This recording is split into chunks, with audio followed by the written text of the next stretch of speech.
ನಮಸ್ಕಾರ ಎಲ್ಲ ದೊಡ್ಡ ಮಂದಿಗೆ. ಎಂದಿನಂತೆ ಇವತ್ತು ಕೂಡ 100 days 100 ಪುಷಪ್ಸ್ ಚಾಲೆಂಜಿದ ಡೇ 19 ಆಗಿರೋದ್ರಿಂದ ಸ್ಟಾರ್ಟಿಂಗ್ ನಾನು 100 ಪುಷಪ್ಸಿಂದ ಸ್ಟಾರ್ಟ್ ಮಾಡಿದೆ.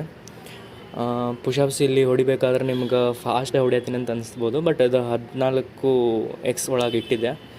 ಎದಕ್ಕಂತಂದ್ರೆ 1.5 ನಿಮಿಷದ ರೀಲ್ ಕವರ್ ಆಗಬೇಕಲ್ಲ, ಅದರ ಸಂಬಂಧ. ಸ್ಟಾರ್ಟಿಂಗ್ ಮುಂಚೆ ಏನಾಗುತ್ತಂದ್ರೆ ಪುಷಪ್ಸ್ ಹೊಡಿಬೇಕಂತಂದ್ರೆ ಒಂದು 2-3 ದಿನ ಸೋರ್ನೆಸ್ ಜಾಸ್ತಿ ಆಗೋದು, ಆಮೇಲೆ ರೂಢಿ ಆಗಿಬಿಡ್ತು. ಇದಾದಮೇಲೆ ಹೊಸ ವರ್ಕೌಟ್ ಸ್ಟಾರ್ಟ್ ಮಾಡಿದೆ. ಈ ವರ್ಕೌಟ್ ಹೆಸರು EMOM ಅಂತಂದ್ರೆ every minute on the minute ಅಂತ ಹೇಳಿ.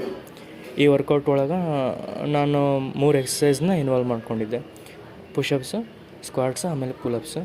ಪುಷಪ್ಸು 10, ಆಮೇಲೆ ಸ್ಕ್ವಾಟ್ಸ್ 25, ಆಮೇಲೆ ಮತ್ತೆ ಪುಲಪ್ಸು ಸ್ಟಾರ್ಟಿಂಗ್ 5 ಹೊಡೆದೆ, ಆಮೇಲೆ 3 ಹೊಡೆದೆ.